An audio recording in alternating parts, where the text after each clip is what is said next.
People have said the American Woman is the Statue of Liberty, and the reason I think the song is still around is America has been at war for 250 years with somebody somewhere, so the song has a relevance and it comes back. It was never meant to be political. We had toured the States. I came back to Canada. I looked out one night from the stage, and the girls didn't seem to be growing up as fast in Canada. I was thinking, Canadian Woman, I prefer you. What came out of my mouth on stage was American Woman, stay away from me. Randy had started the riff already, and I just sang over. That's Burton Cummings and Randy Bachman, the frontman, lead singer and lead guitarist of one of Canada's greatest bands, the Guess Who. They join me to talk about their view of Canada from the road, prairie highways, concerts in remote northern communities, and packed arenas, and how growing up in Winnipeg inspired one of the greatest runs of hit songs in Canadian music history. Stay away from me, American woman. These eyes are crying. These eyes have no time, no time, no time, no time. She's come undone.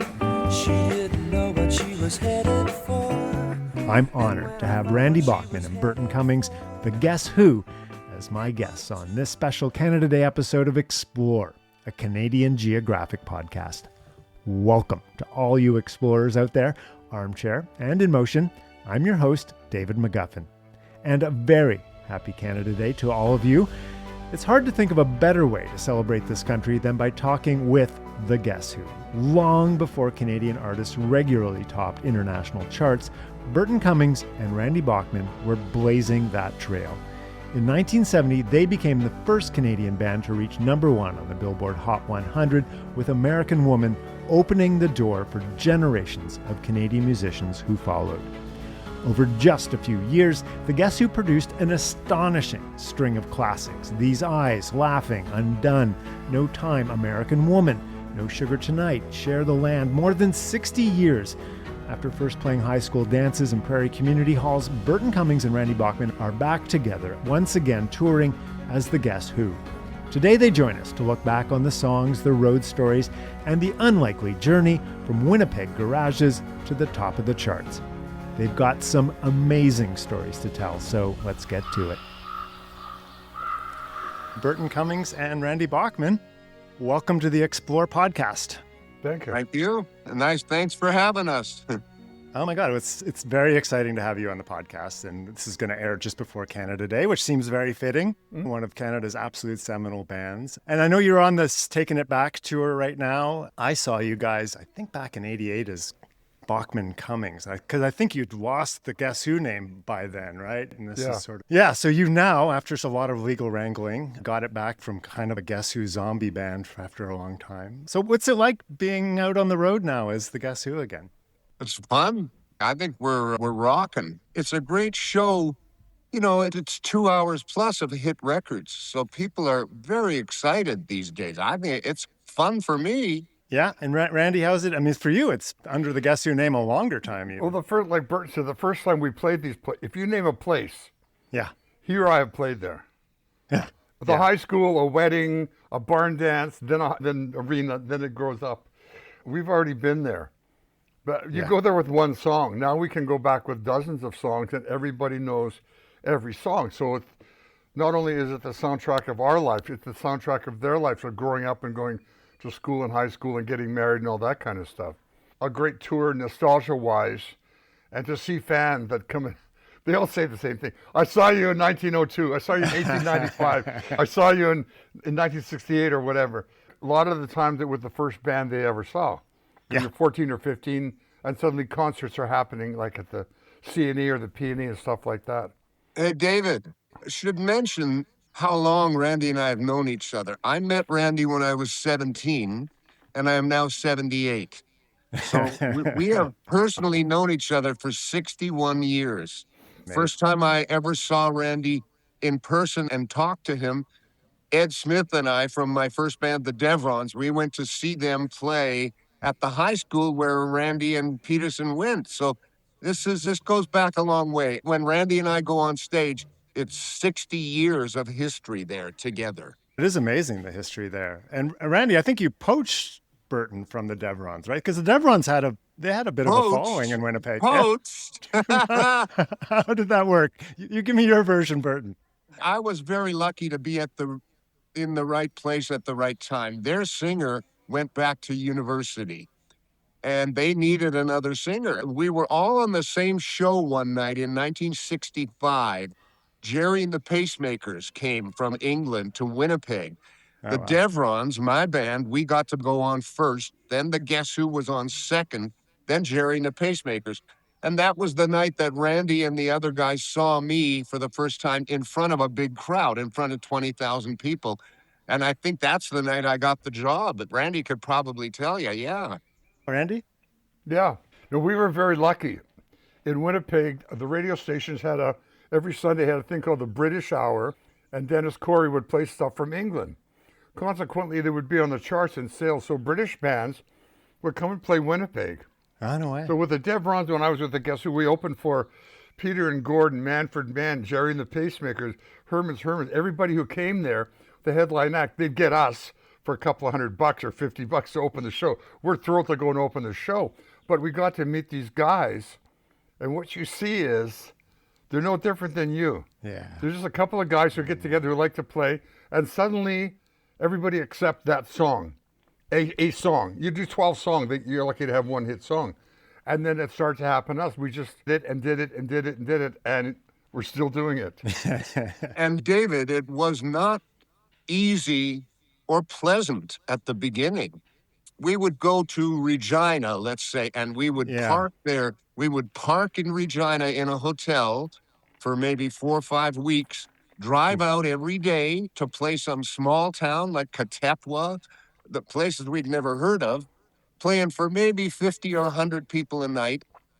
Night after night after night, was never a night off. One time we did over 20 nights in a row in a different city every day. Then it cost $1 to get in.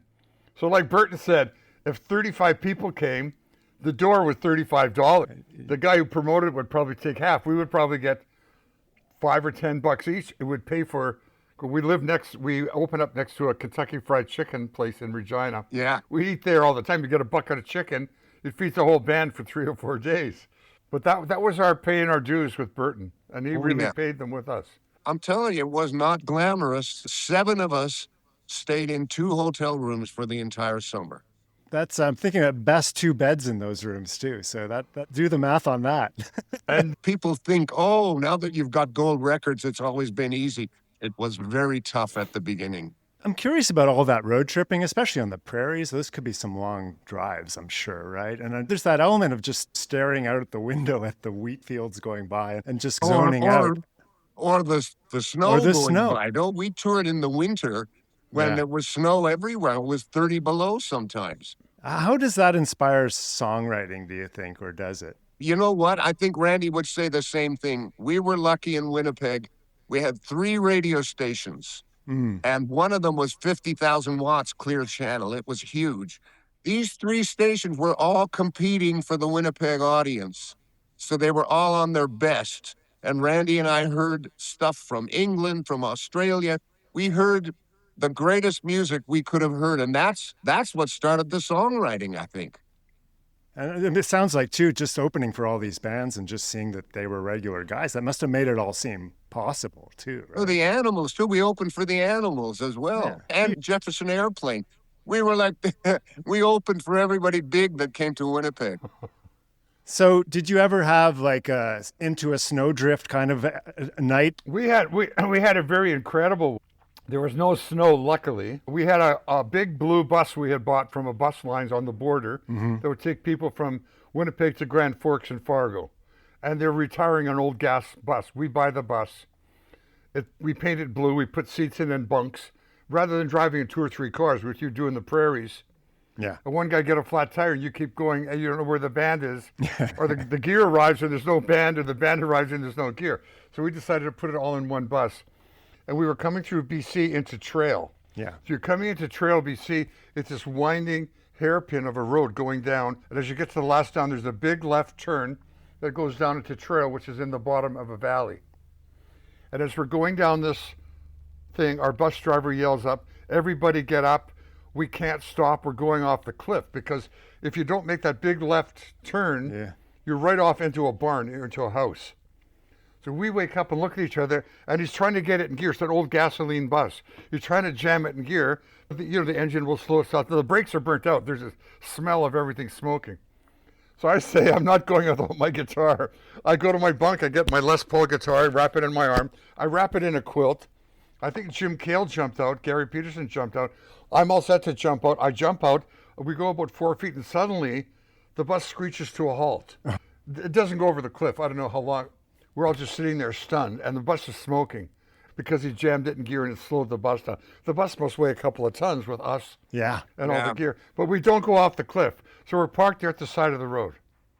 And people are stopping saying, "Hey, you guys, we're going to your concert tonight." And we're saying, "We need a ride, we need a ride, we need a ride."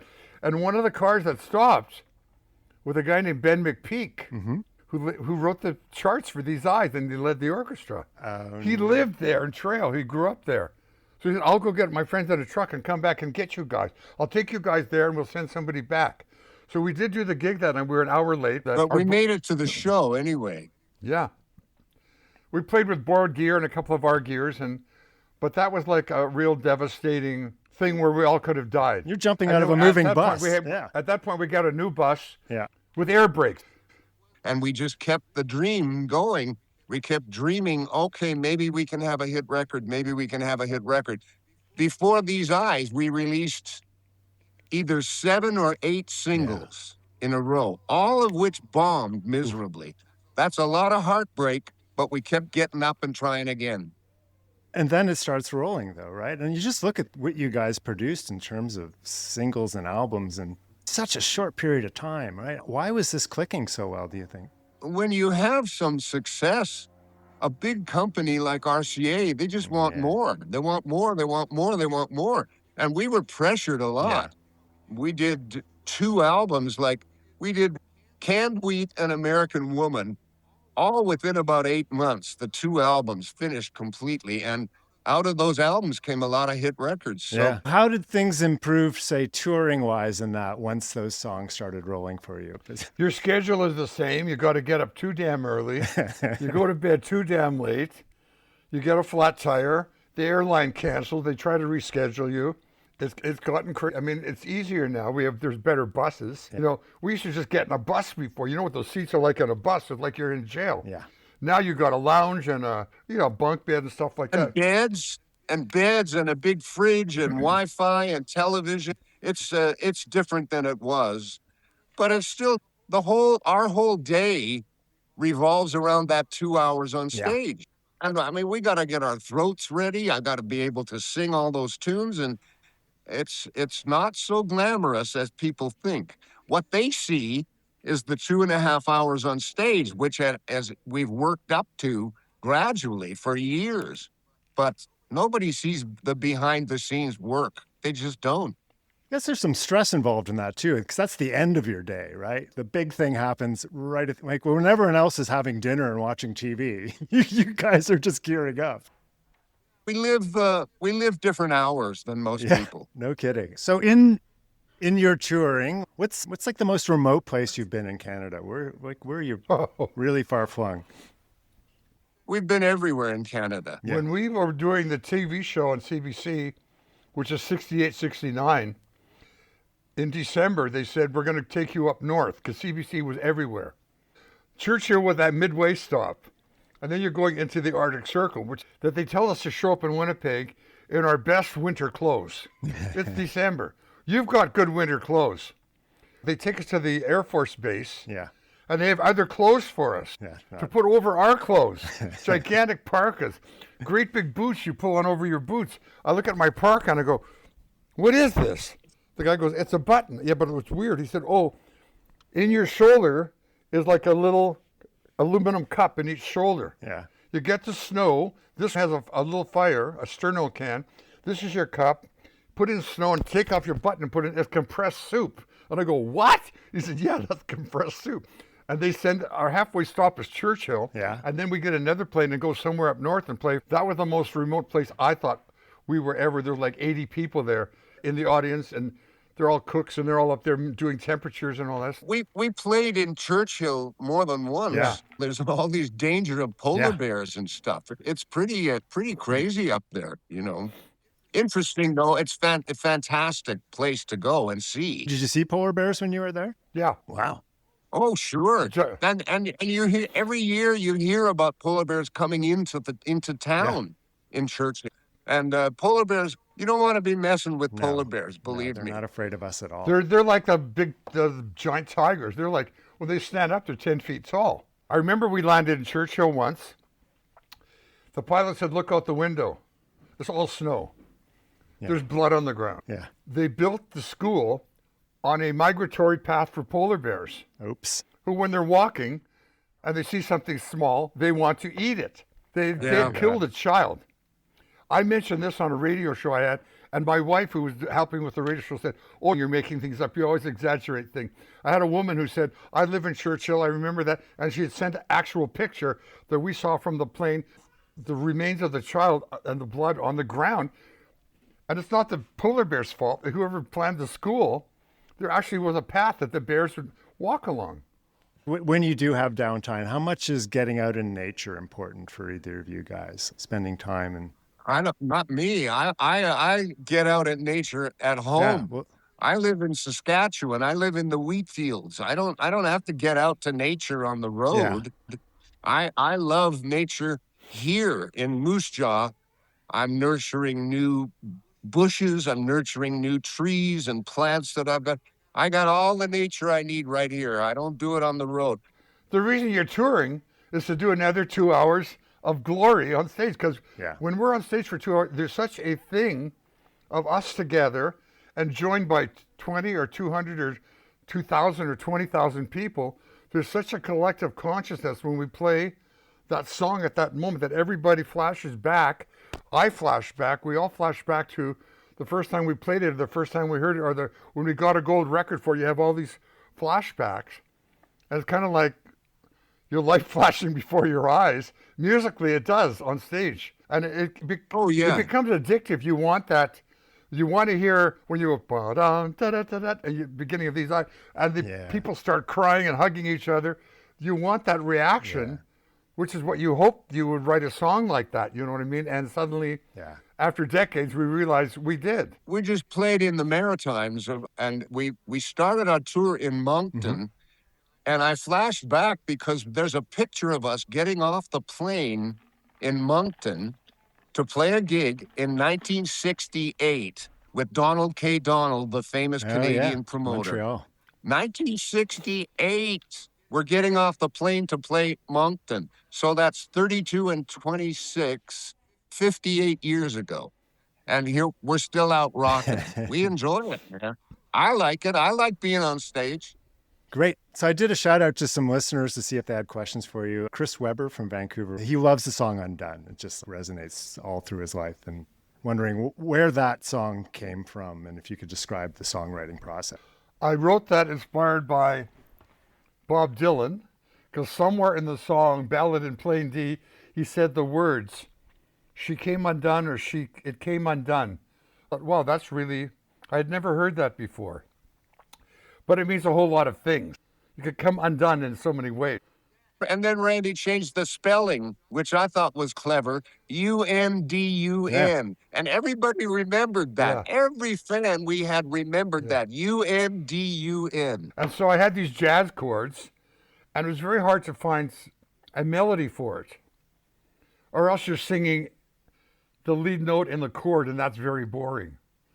And when I heard this Bob Dylan song, when he said she came undone, I had taken the part from Malaguena that goes da da da da da da da da da da da da da da, but I took the da da, and she's too late, she's gone too far, and then I put she's come undone, a different line. Then we play the chords. Then you sing a line. Then you play a chord change. So it was like call and return with jazzy lines. And I wrote like Bob Dylan about 8 or 10 verses. Yeah. And I showed it to Burton. He goes, that's pretty good. Let's pick a couple of verses and throw away a whole bunch and repeat the third verse again as the first verse, because by then most people can sing it, which is a brilliant thing in songwriting. Your third verse is usually the beginning of the first verse and like the last two lines from the second verse.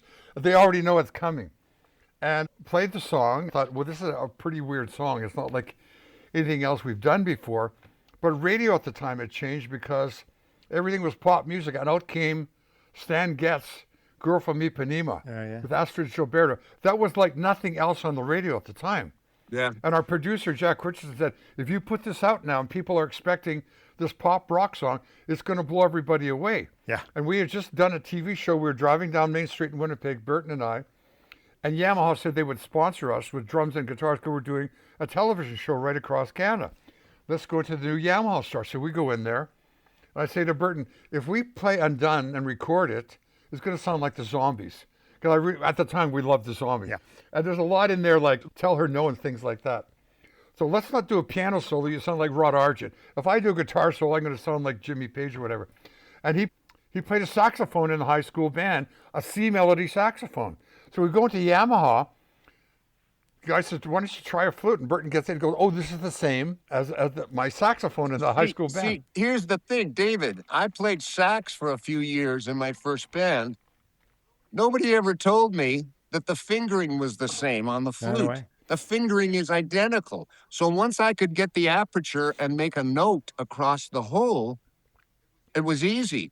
So this is not a lie. This is not a lie, what I'm about to tell you. I had never touched a flute in my life. That afternoon at the Yamaha store, I messed around with it a bit. That night, we played River Heights Community Club, and I played flute on stage No way. that very night. Now, that's true. That's the truth. I wasn't exactly the greatest yet, but I did play it. And here's the thing. Randy and I both loved the group Traffic. Yeah. And there was a lot of flute and sax in Traffic. And I think that kind of pushed us into my being a flute player, you know. And I always liked Ian Anderson, but I really liked Traffic. Yeah. Chris Wood in Traffic played some great flute parts, and it made it different. And I think the flute made Undun completely a different song. I need to talk about American Woman, too, because first of all, you guys, it was a huge hit in the early 70s. Obviously, Vietnam was going on. There was the Nixon administration. There's all sorts of things happening then. How is it resonating on tour right now? And just what is the timelessness of that song? For one thing, the Lenny Kravitz version did a lot for that song. Turned the MTV generation onto the original version. Yeah. I don't know. I mean, it was never meant to be political. You know, Jim Cale has said that, oh, the American woman is the Statue of Liberty. That's BS. Yeah. It was never meant to be political. We had toured the States. I came back to Canada. I looked out one night from the stage, and the girls didn't seem to be growing up as fast in Canada. So I was thinking, Canadian Woman, I prefer you. What came out of my mouth on stage was American Woman, stay away from me. And it was simple as that. There was never any political meaning. I was just trying to make things rhyme. Colored lights can hypnotize, sparkle someone else's eyes, war machines, ghetto scenes. Randy had started the riff already. And I just sang over whatever would fit. And really, Peterson and Cale had nothing to do with that. Randy and I really came up with that on stage. People have said the American Woman is the Statue of Liberty, and the reason I think the song is still around is America has been at war for 250 years with somebody somewhere, and so the song has a relevance, and it comes back. There's a great version of it with Lenny Kravitz and Prince on a New Year's Eve somewhere. One of them joined the other on stage with a full band, and they do American Woman with Prince on guitar. Amazing. It's absolutely phenomenal. So if you get a chance, Google that. Yeah, I was pretty blown away when I saw Lenny and Prince singing words that came out of my head 50 years earlier. That's very, very flattering to any writer, you know. The fact that the song still has relevance, to me, is tremendous. And when we started on stage, when that riff starts, dun, dun, dun, dun, dun, dun, dun, it's a no-lose situation for us. I love to ask people what their favorite places in Canada and just describe why that is. And Randy, can we start with you? I'm sitting in it, and so is Burton. So tell me about where you are right Your now. favorite place is home. Yeah. Because all we do is travel. Yeah. When people say, where are you going on vacation? I'm going home. So I live on the ocean. So you're on Vancouver Island, yeah? Fantastic. Yeah. It's a beautiful sunny day. There's 2 pirate ships out in the cove here that look like Johnny Depp has arrived, Captain, whatever his name is. The weather is great in Victoria, and Burton is a prairie boy. We're all prairie boys. And he lives in Moose Jaw, and he loves it. I don't mind. See, I don't mind the winter. Everybody says, oh, why don't you move to Hawaii? Why don't you move to California? I lived in California for years, and I'm very happy being back in Saskatchewan. I'm happy with the winter. I like the changing of the seasons, and I don't mind the cold. So there you go. So give us a sales job on Moose Jaw, though. Why Moose Jaw? I got divorced. I had met someone who lived in Moose Jaw. We got along very well. We're together now. I always thought I might move back to the prairies. You know, I grew up in Winnipeg, and I'm used to the prairie feel of the wide open spaces, the flat land, the wheat fields. I like it. I don't mind the cold. I really don't. Last week, I drove overnight because our bus broke down. And it's a straight line pretty much from Calgary to Edmonton and going to Saskatoon or whatever. The prairies are great. I remember in the old days we would have like a piece of a hockey stick or a golf club. We'd put on the accelerator and prop it up because there was no cruise control then. And we would just tape the steering wheel to the stick shift because you're just going in a straight line. That's fantastic. Yeah. That's a prairie self-driving car. Like, yeah. When the wind blows in Grand Prairie, they feel it in Thunder Bay. Yeah. Okay, this is like the wind just goes. Yeah. Any place you find in the world or that you could name that's beautiful or stunning, it exists in Canada. Yeah. We've got deserts, mountains, lakes, streams, snow, grass, prairies, bars. We've got everything, minerals. We've got everything we need here. I just like the prairies, period. You know, I like the flat lands, you can see forever. It's no mystery why I like this. You know, I grew up in this and I feel at home in the prairies. It's no mystery at all. I've been all over the world. I like it here. I feel at home in Saskatchewan.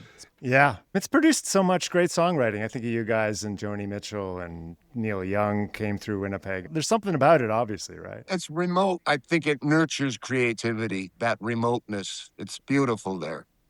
We grew up with one television channel. When a band came to town, everybody went to see them.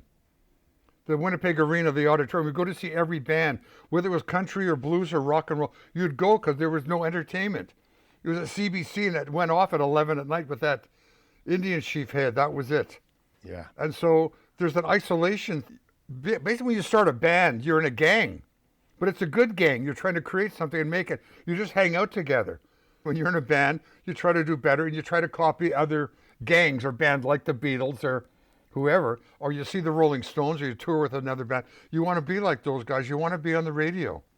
And growing up, we all had music lessons. So what's the point of taking music lessons if you don't play the music and get paid back? People say that Bert and I are making a stack of money now and saying, yeah, we're being paid for 50 years of road work and suffering and making $1,000 a night and having enough to pay the gas bill and get a $6 per diem to buy, a hamburger. So it's all working out great. That's lovely to hear. Okay, well, I'll let you go. And thank you both again for coming on the Canadian Geographic Explore podcast. Thanks for having us. You're welcome. Well, that was a lot of fun. These guys came ready to tell stories, and I hope you enjoyed it too. When I was doing research for this, I looked up the Billboard chart for May 9th, 1970. That was the week American Woman reached #1. And it's amazing, just amazing, the company it was keeping. Also in the top 20, below American Woman, were Let It Be by the Beatles, ABC by the Jackson 5, Instant Karma by John Lennon, Bridge Over Troubled Water and Cecilia by Simon and Garfunkel, Run Through the Jungle by Creedence, and a whole bunch of other just epic bands. The Guess Who are touring Canada and the US this summer with all those amazing hit songs. You can find dates at theguesswho.com. Be sure to share the link of this episode with family and friends. It's perfect for a road trip, followed up by a Guess Who playlist, of course. Remember to rate and review us where you listen and to subscribe so you don't miss upcoming episodes. Explore is produced for Canadian Geographic by me and my crack team at Explore Productions. You can reach us at info@exploreproductions.ca. Thanks to CanGeo digital editor and mountain climber extraordinaire Madigan Cotterill for all her help, and to CanGeo editor-in-chief Alex Pope and her amazing team, including social media editor Carolyn Workman. Until next time, when we'll explore again, I'm David McGuffin. I think right now we're enjoying very much looking back at the Earth, and it's just a fantastic experience, and I just can't wait to get back and start telling people. We left Simpson about June the 10th with the fur brigade, consisting of a number of yacht boats, each manned by 10 voyageurs. For us Inuit, it means that Inuit oral history is very strong. And we flew low over every inch of the country that could be. We were hoping that he would fire at us. I guess 100